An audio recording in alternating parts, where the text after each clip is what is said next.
Well, let me welcome you once again. My name is Mark Rae. I am Vice President of Community Development at Grace School of Theology. I'm also the Executive Director of the Grace Center for Spiritual Development. And I want to ask you a question today. As you come here, we have the issue of grace that's on the table. There's a battle out there, the battle between free grace and those who don't necessarily agree with a free grace theology. And most of the time, that battle seems to be in the upper echelons of high academic pursuits. The question on the table is this: how does grace affect us in the real world? How does grace affect us in our everyday lives? And is there a resource that we could go to see how grace affects us in the real world? My guest today, good friend, Dr.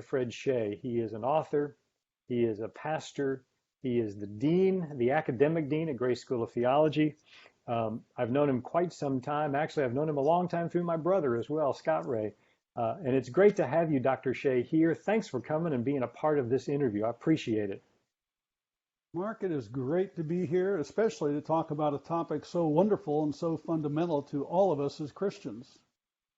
Well, that kind of opens the door for me to launch into the question that I've asked, because as head of Grace Theology Press, you've been in process of putting together a book called Living by Grace that really begins to describe how grace attaches itself to real world living. I don't want to put words in your mouth, but share with us kind of what was the impetus of the book, what really is the book about?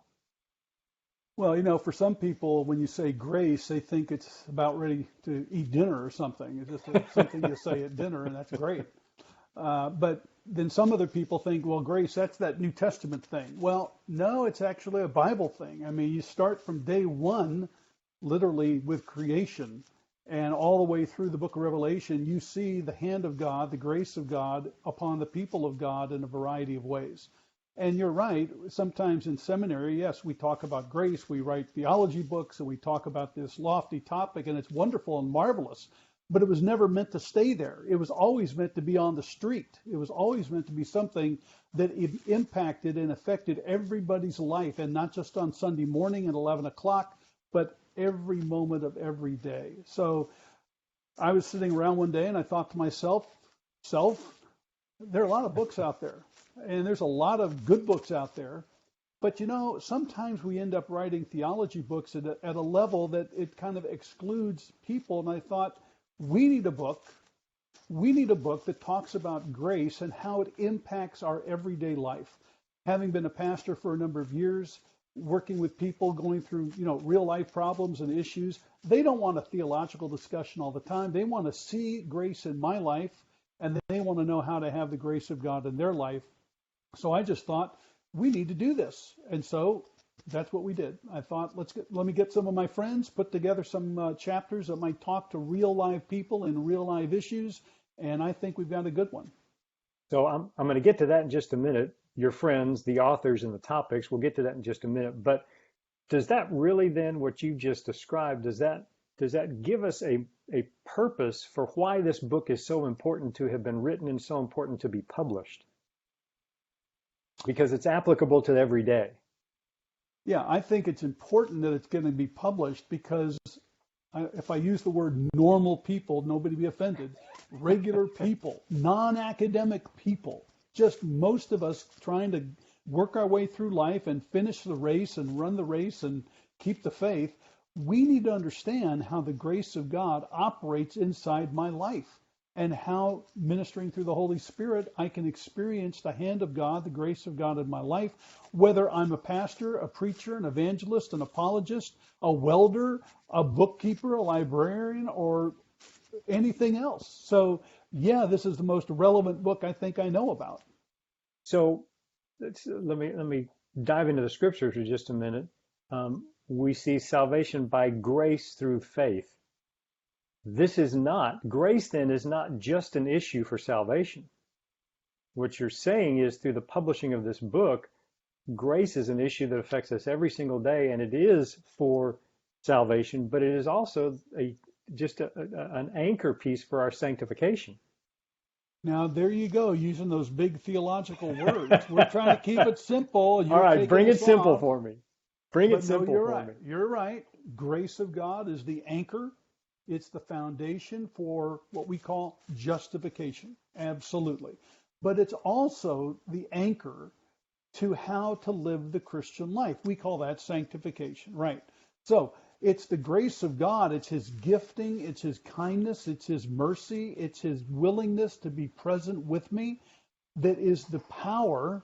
And that sounds mystical, but it is mystical. I mean, get over it. Christmas and Easter are kind of supernatural events.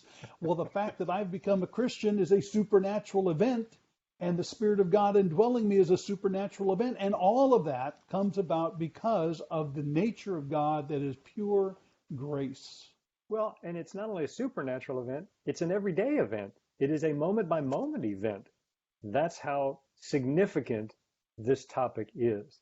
It's So, the invasion of God into my life. It's the supernatural invasion of God into my natural everyday life so that I actually am living with supernatural ability. which is an incredible gift of grace. He did not Absolutely. have to do that. So you mentioned earlier, you got a couple of your friends together, you kind of threw some topics out there. Talk to me about who those friends are, kind of their qualifications for this, as well as the topics that we can come to expect in this book, what we'd be looking for. Well, as I was thinking about the nature of the book, I started to say, okay, what should be in it? I started with what before I got to who. So I Yep. started with what should be in it. Well, obviously, we need the first chapter to be something that gives a brief overview about the theology of grace, what it is from the Bible, Old, New Testament, how it works together. And I couldn't think of anybody better than Dr. Dave Anderson. Dave Anderson is the founder and president of Grace School of Theology. He has written both academic books about the grace of God and practical sermons about the Yes. grace of God. So I said, he's the man, and he usually doesn't turn me down. So he was more And he than didn't. happy, and he didn't, and he was more than happy to write on that. So we start off with a very clear, simple, basic understanding of what grace is, both biblically and theologically. Yep. Also, I started thinking, well, okay, how does that work in ministry? And so I asked Dr. Charlie Bing, who has taught for us some at Grace School of Theology. He's written some books for us at the Grace Theology Press. He is a minister, pastor, missionary, evangelist, pastoral trainer overseas. He's been doing this for a number of years. And I asked Charlie, I said, Charlie, here, I want a short chapter on ministry. How does grace impact your ministry? Because you've been a pastor, you've been an evangelist, you've traveled as a missionary, you've seen it all, you've done it all, you're international, and help us understand how the basic principles from the Bible enter into the ministry focus. He said, you bet. So that was great.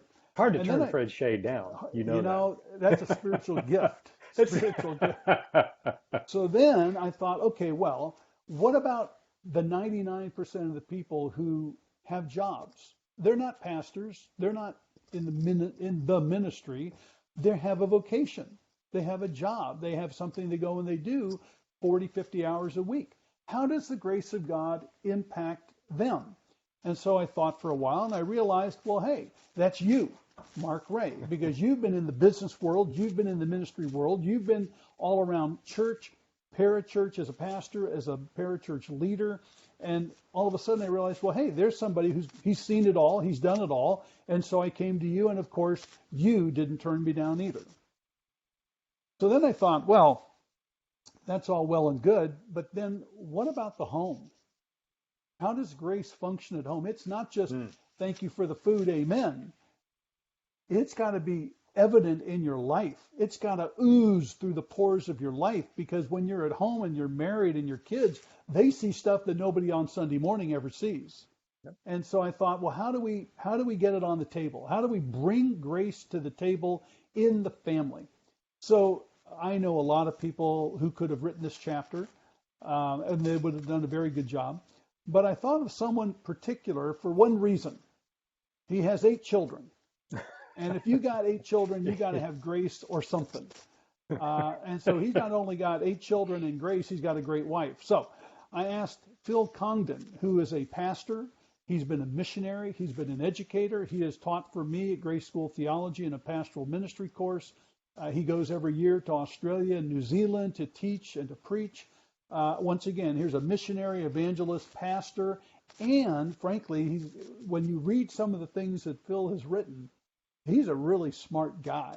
He's a very articulate writer.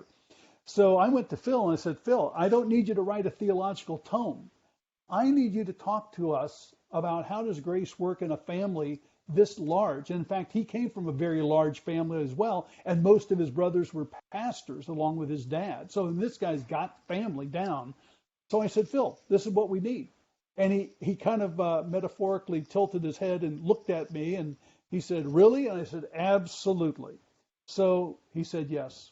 And so he has written on that.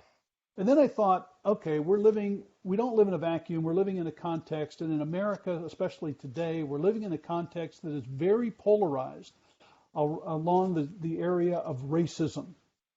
And I said, how in the world does grace work with race? Now, that is going to impact a whole lot of people. And frankly, this chapter won't make everybody happy, right? I mean, not everyone's going to agree with everything, and that's okay. But I thought, who could write on that? Well, it came to my mind, Mark Haywood, Dr. Mark Haywood, who is the provost of Grace School of Theology. He also teaches at Grace School of Theology for the last, I think, 11 years. He's been a pastor. He's been a parachurch leader. He's a lawyer on top of all of that. So I thought, okay, here's a guy who has experienced racism. He's an African American. He's experienced that in his own country. He's old enough to have gone through some hard things and come out the other side and have some wisdom about it. And so I thought, now this would be a guy to do it. I also happen to have used him before to teach some of our doctoral courses and our ethics course when we come to racism. So here's a guy who's thought through it, he's read through it, he's lived through it. And I said, okay, Mark, I want the cookies on the counter here. Don't put them up high, bring them down low so we can understand how grace should impact us as we try to get along with one another. And of course, he said yes. So that's the team, and it's a marvelous team. Obviously, the book is meant to be short, not long, because it would be so long you couldn't get through it. So it's going to be short by design, which means it's going to leave a few open ends, but that's okay. We might come out with a new volume. Who knows? But that's what's going to be out there. Well, and a marvelous team. Great thought through the different aspects of how grace affects those. And I think very real world, it's obvious what your intention is. It's obvious who your audience is too. It's the everyday person. You are the editor of the book. What's your role in this book? Well, usually when you edit, as an editor, and I've done this before, obviously with some of our books, you end up getting in there and having to rearrange material or help an author think through how this sounds better. Are you speaking in the right tone, the right atmosphere? Is there a consistency? You're trying to make sure at the right level. With this, my job is basically get out of the way. I gave them assignments. I gave them the tone, the atmosphere, the length, the level of dialogue. I wanted a little bibliography at the end of each chapter, give the reader a little extra reading if they want. And then I stepped out of the way. And basically everybody seemed to get it and wrote in a very nice way. Now, everybody has a different voice. There's a different tone. And sometimes editors go in and erase that. I did not want to erase that. I wanted everybody to speak at their level, their tone, their atmosphere. So my job is really easy. Write the introduction, write the conclusion, stay in my lane, keep everybody done on the time, and we're all good. So when do you think this is going to be available? Well, we're hoping that in the month of May, which has been designated the month of grace, May, the month of grace, we want to release this book to coincide with a number of other initiatives that are going to be taking place through the Grace Center for Spiritual Development, Grace Theology Press, and Grace School of Theology. So May, we're hoping to make a big splash. Well, we're looking forward to that. And you made just kind of a hint, and so let me follow up your hint here. We've got the family, we've got ministry, we've got the workplace, we've got racism, we've got the basis of grace. There are obviously other places where grace can affect us in our everyday lives. Do you see the potential? You said maybe another volume. Do you see the potential of adding chapters to this down the road, bringing in more of your friends, bringing in more partners, and dealing with additional topics and how grace attaches to those topics? I do. We can either add to what we have and or we could add other chapters. Now, we might want a chapter on grace in the political scene, the political world. Sure. That's pretty relevant. I think we could actually add another chapter on grace in family, but dovetail that to deal with raising kids, specifically raising kids, grace-based parenting, for lack of a better phrase. Sure. That could be a very important thing. And the whole issue on work, with the limitations I gave you, you can only scratch the surface. I have a feeling we've got 5 other chapters that could unfold from that. So this is like an accordion. It's all squunched together, but it can expand out in the areas, and there's some other areas as well. Obviously, if we looked at some of the cultural arenas, like what about the sports arena? Well, what about in the public square? What about any of these places? Grace is universal, it's transcultural, and it's essential. So yeah, we've got another volume. It would even seem to me that there's an entire generation, the millennials and back, for whom the issue of grace and how grace attaches itself to the world today is a very different look. You and me, we're in an age group that views the world very differently from the 30-year-olds. And seeing how grace may attach us, and grace is the answer for many of the things that they're dealing with today, could be another topic for us to dive into with this thing. I just think there's multiple opportunities to see additional chapters, new additions, however we want to strategically look at it. There's a lot of opportunity there. One area that would be I think very important, and it would be very controversial, but it would actually speak to what you're talking about, because those 30-year-olds they're our children. Those are our kids. That tells you how old we are. Those are our kids. But sometimes that group is dealing with what we call these days the woke church. Yeah. And they've confused social justice with biblical justice. They've confused love with tolerating tolerance sin. And acceptance. Yeah. So a chapter on grace in Wokeville, I think, would be very important, because the millennials, when they look at us sometimes, they say, well, Jesus said we're supposed to love everybody. Yes, he did. That means we can accept everybody because they're made in the image of God and God loves them. But that doesn't mean you approve of everything they do. So how does grace balance between unconditional acceptance but conditional approval of behavior? Yeah. There's a chapter. Great chapter. Great opportunity. You also head up, and it's a kind of a fledgling thing that we're starting here through Grace Center for Spiritual Development, but you head up the Cultural Institute. And I could easily see this as being the basis for many of the cultural things that you and I have talked about, you wanting to dive into, to approach them from the standpoint of how does grace deal with, or how does grace answer some of the cultural issues of the day as well. So there's open opportunity across the board for all this. I'm really excited about this. All of these cultural issues. Just take a topic within ethics. How does the Christian church, how does the Christian, utilizing a grace-based mentality, deal with transgender, the issue of transgender, the issue of identity politics, any of those things? How do we get into the public square, and when do we know when to hold them and when to fold them, right? How do we know when to be dogmatic or bulldogmatic, right? How do we know that difference, and where does grace play into that? Yes, indeed. Big stuff. Well, I'm thrilled about this and the opportunity for this book and what this book can do, and just kind of like we're scratching the surface, but we're opening some doors that may lead to great discussions, great opportunities. I'd love to see us view this, and maybe we can come back and do this at another time where you get some of the other authors here and we look at some kind of a roundtable discussion as relates to grace and certain topics, or we bring in new people kind of test the market and see what that might do in terms of conversation there. And that's all of a sudden a different chapter that we've added to this. Dr. Chay, this looks like it's going to be a marvelous book. How will people go about getting the book? Any ideas on that?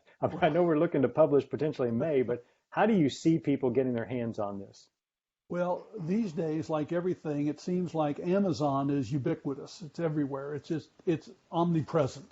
So obviously, people can go through Amazon. They can buy it there. They can have it shipped free usually. They can write reviews of it that way. It also will be in a Kindle edition, so that means it's going to go through some of the marketing elements that put books out that way. It'll be in certain catalogs for academic schools, although this isn't an academic book. Certain libraries will want that, and they can order it that way. But for the normal person looking to buy a book, they say, wow, that looks good. They may end up at the Grace Theology Press website or the Grace Center for Spiritual Development website, and there's the book, and we will point them over to Amazon, and they'll go order it and get it within 2 days, and they'll be happy campers. So that brings us to maybe a final chapter, and how does grace affect our relationship with Amazon? When your shipment doesn't get there on time. Yeah. Well, you write a letter to Jeff Bezos and hope for the best. Yep. Fred, thanks for the time. Thanks for just unfolding this book and where this could go and what this could be. I really appreciate you spending some time with us and getting us excited about Living by Grace and this book coming out in May. Thank you so much for spending time with us. You're welcome. And for you all, thank you for joining us. We look forward to seeing you next time.